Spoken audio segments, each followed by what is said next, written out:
Hey, let's go to the Bible today. I want to read a few verses to you, just the thoughts a bit in my mind. And I want to challenge you individually today. And once again, if you're newer to this space and church and spirituality is a new space for you, thank you for being here. You're going to find out really, really quick that we're a Jesus church. Our goal and desire, and every time that we gather, is not to pull off a service, is to encounter and be with Jesus and become more like him. And so it's not about the lights, even though this LED screen is super cool. The lights are cool. The cookies are fun, whatever. That's not why we're here. We're here to spend a moment with Jesus. And so let's go to the book of 2 Corinthians chapter 6 and verse 11. I'm going to read it from the Message version. I want to read some thoughts for you, and then we're going to pray. It says, Dear Corinthians, I can't tell you how much I long for you to enter into this wide open, spacious life. We didn't fence you in. The smallness you feel comes from within you. Your lives aren't small, but you're living them in a small way.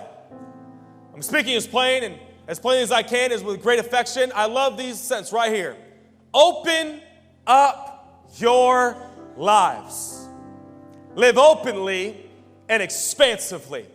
Look at Ephesians chapter 3 and verse 20. God can do anything, you know. Far more than you could ever imagine or guess or request in your wildest dreams. He does it not by pushing us around, but by working within us, his Spirit deeply and gently within us. Look at it in the New King James Version. I love this. Now to him. By the way, today is not now to us, now to the paint, now to the money. Today is a big now unto him who is able to do exceedingly abundantly above all that we could ask or think, according to the power that works in us. Today I feel a special grace, not only on our second birthday, but on Baptism Sunday, on the new building. I feel a special grace and a special unction to preach and lift your spirit, lift your mind today. My title for our talk, I have 17 minutes, is There is More. There is more. Let's pray. Jesus, we thank you for your word. God, we thank you for this very, very special Sunday, God.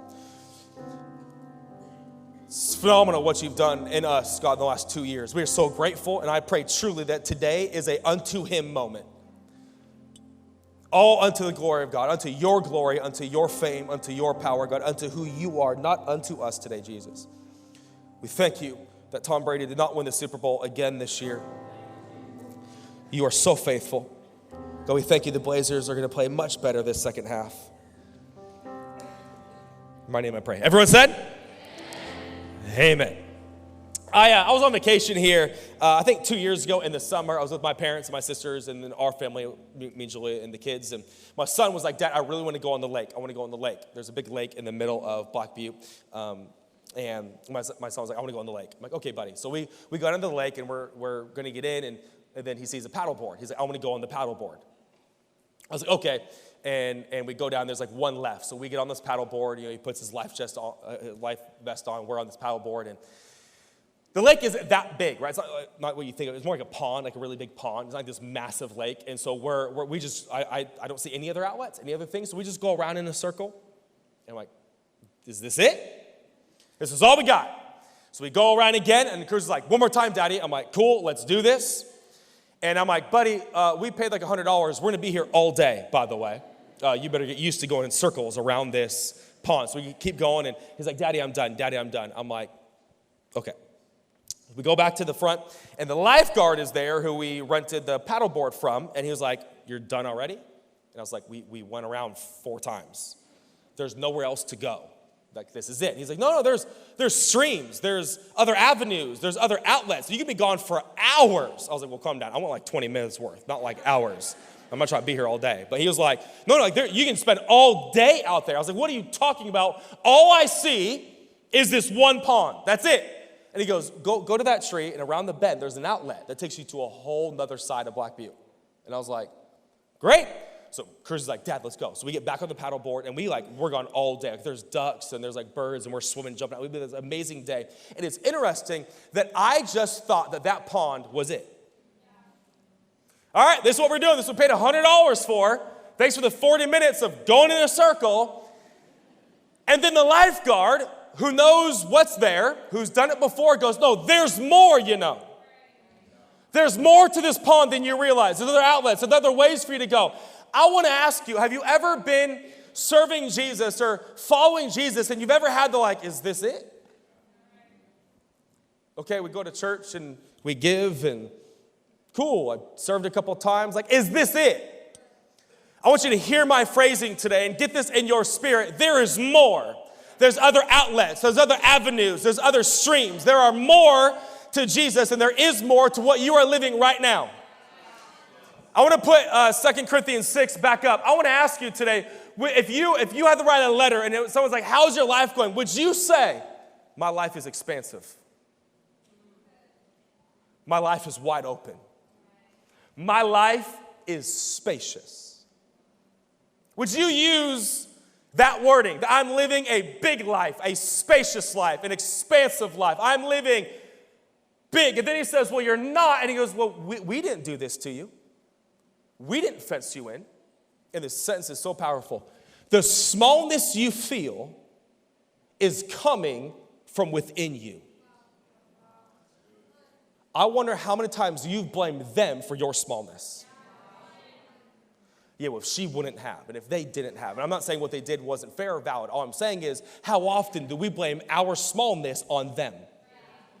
What you start doing when you do that is you give them more power than they deserve. He's saying the main reason you feel small is because you're doing it to yourself. And I have found one of the main reasons why you make you small is because you feel like you don't deserve big. How many times of course they got the raise. Of course they got married before me. Of course their kids are better behaved. Of course they got the big vacation. Of course, and how often have you just fenced yourself in, made your life small, and it's not them doing it to you, it's you doing it to you. Because the reality is you listen to you more than you listen to anyone else. And you are boxing, you are fencing. And I want to submit to you today, if you feel like you are on this track just going around and around, okay, I guess this is it. I guess this is all for me. I guess this is my life. No, there's more than what you're living right now. There's more outlets, there's more avenues, there's more river. There's more to God than the life you are living. Stop boxing and fencing yourself in. We might not say this, but we feel it. I don't deserve big. I've screwed up too many times. I've made too many mistakes. I don't deserve that. There is more than what you're living right now. I want to give you 3 thoughts today that I want to land somewhere, just something that I've been thinking about on my journey throughout this building, and I want to challenge you that today I pray that you look around and you get more faith for you. You know, Concordia just shut down recently, which is really unfortunate. We have many Concordia students. Love you. Join our college. It's a lot cheaper than Concordia. But it was funny. A friend of mine, the minute the announcement was made, he texted me like, let's buy Concordia. Let's buy the campus. And honestly, I was like, maybe. Maybe. It's interesting. This miracle has made me believe for bigger miracles. It's made me think, 6 months ago, this will never happen. And now we're sitting in the middle of this will never happen. And I want to challenge you, it's time to raise your thinking. It's time to raise your prayers. It's time to raise your expectations. Because if you feel stuck in this river or this pond called life, there is more. And it's not God fencing you in. It's you fencing you in. But this is guaranteed. If you enjoy limiting God, you'll just limit yourself too. It's automatic. I'll give you 3 thoughts today about getting that there is more. Number 1 is that when you step out, he will always step in. I've learned this about God throughout this process, that when you say and do and you step out, God will always step in. But this is annoying. God is so frustrating. He will not step in until you step out. He won't. There's a story in Joshua where they come to the river and they're getting ready to cross the Jordan. And the Bible says that they come to the Jordan, and then God says, when the feet of the ark of the covenant, when the priest with the ark, when it touches the water, I'll close the banks. Notice he doesn't say, I will close the banks and then ask you to step out. He says, the minute your foot touches the water, then I will do my part. How God works is he will wait on you. I wonder how many of you have spent the last 6 years waiting on God. Well, once I get the phone call, and once I get the money, and once I get the raise, once I get this, I'm going to step out. And God's like, I've been waiting on you to step out. Because I promise you, when you begin to step out, God will always step in. But he will wait for you. I love this quote about ships. It says, a ship in a harbor is safer, but it's not where ships are meant to be. A ship in the harbor is safe, but it's not where ships are meant to be. I want to ask you today, are you satisfied living safe? Are you satisfied living okay? It is time. I hope that you see our corporate miracle and you get faith for individual miracles. I would rather, hear me, I had this phrase in my mind for a few days. I would rather fall and hurt my pride than sit and hurt my faith. I would rather step out and step in and believe big and fall short of something big than sit back and sit in something small. How long are you going to sit until one day? One day I might. One day I should. There's going to come a day. It is time to not wait, to take a risk, to believe, to have faith, to think there is more. Because when you step out, God will always step in. I love Hebrews 11. Read it. It's like the Hall of Faith. Right? The Hall of Faith. It's like the Hall of Faith. Read Hebrews 11. What is the constant theme? By faith, Abraham. By faith, Rahab. By faith, Noah. By faith, Isaac. By faith, Sarah. The whole theme is by faith. One of our terms as Christians is called believers, but we never believe. We use a phrase like, I'm a believer, but we don't even believe for bigger, for better, for larger, for a bigger life that we're living now. It is time to step out, and God will step in. I love this quote as well. Life is inherently risky. There's only one big risk you should avoid at all costs, and it's the risk of doing nothing. Life is risky. Can I just submit this to you as your pastor or some dude on stage that you don't know? You should have some whoopsies in your life. We've had some whoopsies in this building. You don't see them, but there was some. We did some things backward. We did some things that we should have done first that we did last. We had a few things like, this is our last trip to Home Depot. The amount of times me and Jake said this is our last trip, 32 trips ago.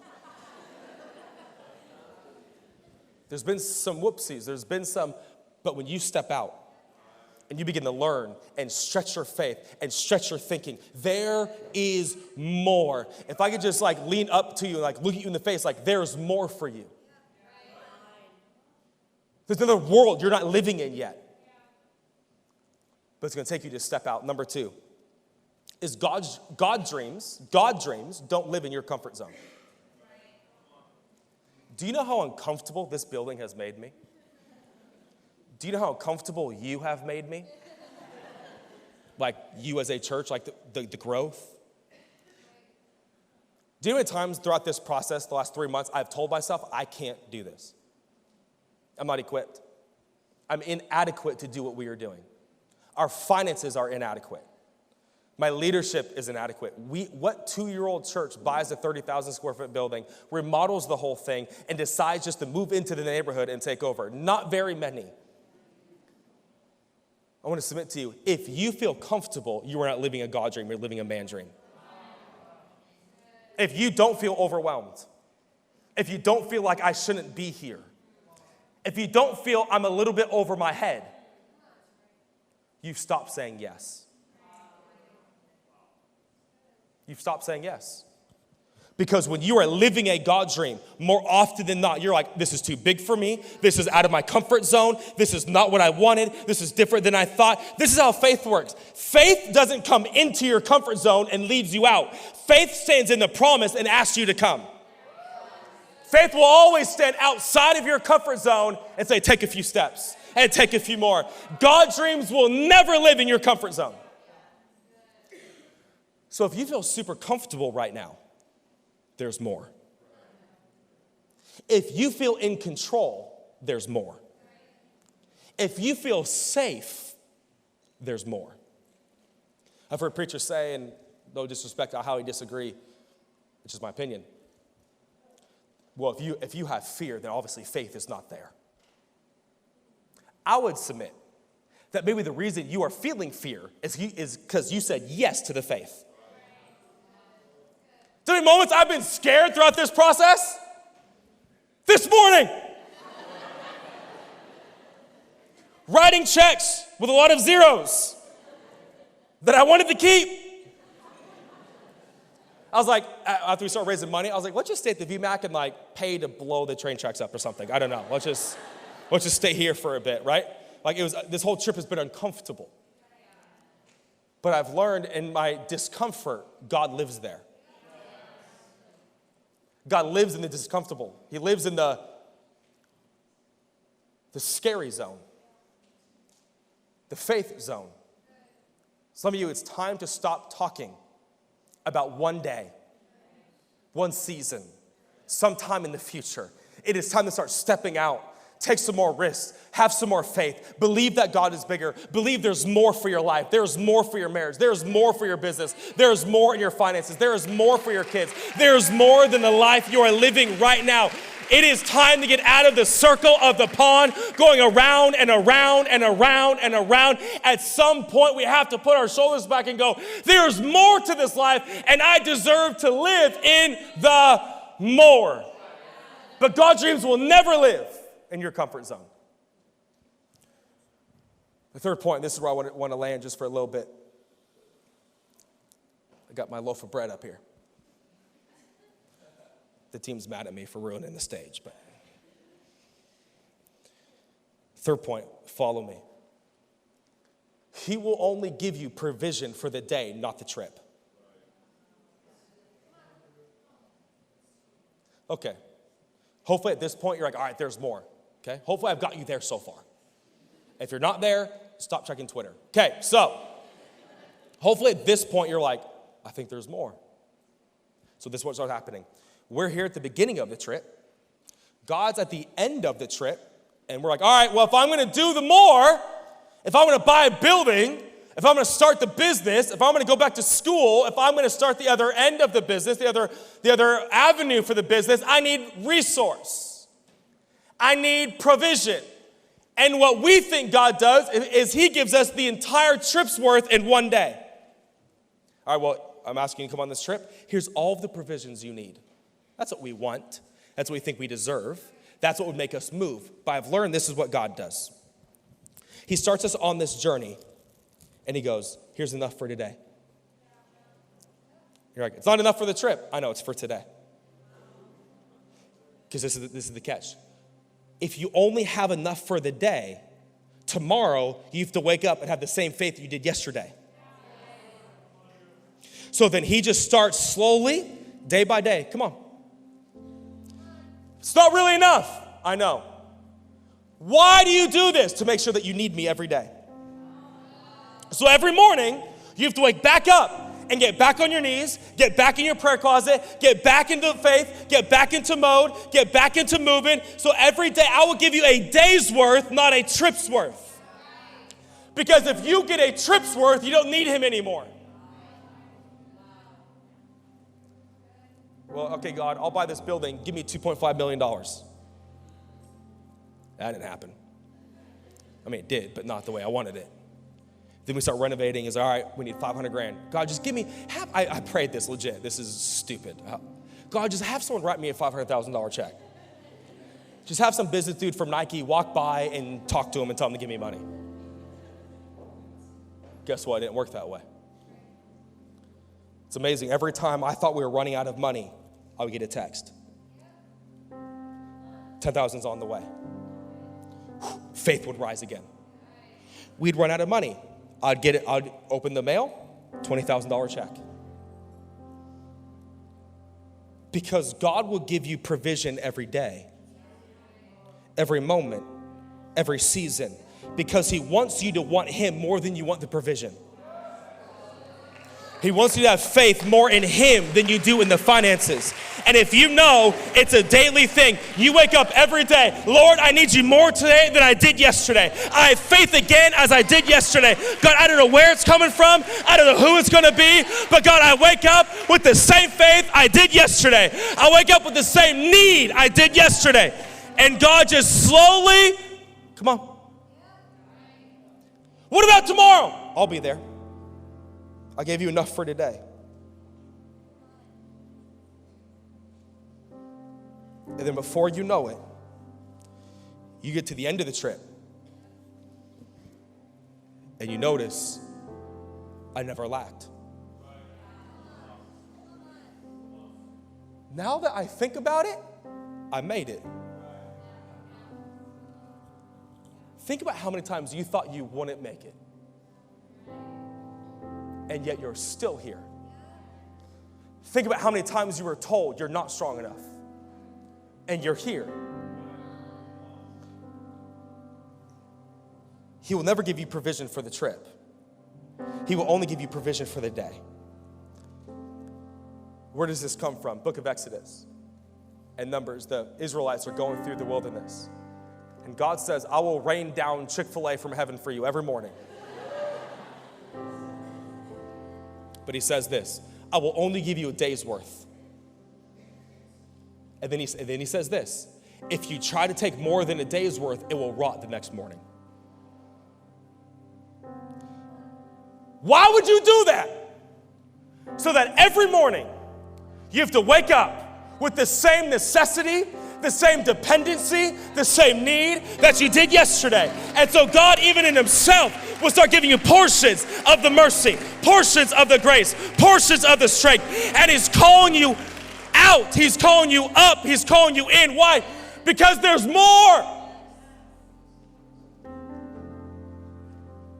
Who fenced you in? You. You fenced you in. Yes, what she did was real. What he did was wrong. But they don't have the power to fence you in. Stop giving them authority they don't have, nor deserve, nor need. You don't have to be fenced in by anybody. If God is for you, who can be against you? If God lives in you, it doesn't matter who's against you. All you have to do is keep your faith, keep your trust, keep your hope, keep on moving, keep believing. Why are you fencing you in? Why are you fencing you in? Because you fenced God in. There is more. We announced we're getting the building. We do get a miraculous loan. Thank you, Wesleyan Foundation, if you're listening to this podcast. They're not. Hey, if you're listening to this right now.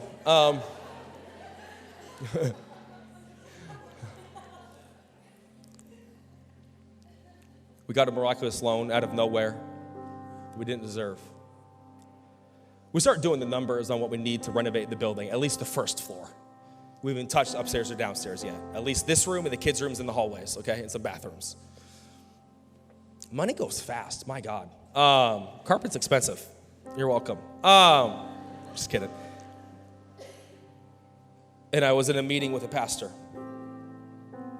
Heard you got the building? It's amazing, it's a miracle. I'm like, yep. He's like, are you going to raise money? I said, yep. Is it to renovate? I'm like, yep. He's like, how much are you trying to raise? I was like, $500,000. And he pulls me aside, because we're like a group. He pulls me aside. This is a pastor. How much income do you normally take in? I was like, well, we started like 3 Sundays ago, so not that much. Like we just started, okay? So he was like, well, I told him the number we usually take in. He's like, how much do you have in savings? I was like, how many millions do you have? Negative $2.5 million. Has anyone told you they're giving you money? Nope. He looks at me and goes, Andrew, I love you. You should lower the amount so the church doesn't feel like they fail. So you're not going to raise $500,000. It's not possible. You won't do it. Now, if you know me, ooh, that was a good day for me. I was like, tell me one more time, I won't do it. He goes, it's not gonna happen. I go, just one more time. Please tell me we will never raise 500 grand. He goes, you'll never raise 500 grand. You should lower the amount. And I said, I would rather fail at the 500 than success with the 200. So no disrespect, we're gonna raise 500 grand. And he was like, all right, man, let me know how it goes. I was like, you'll see how it goes. You'll publicly see how it goes.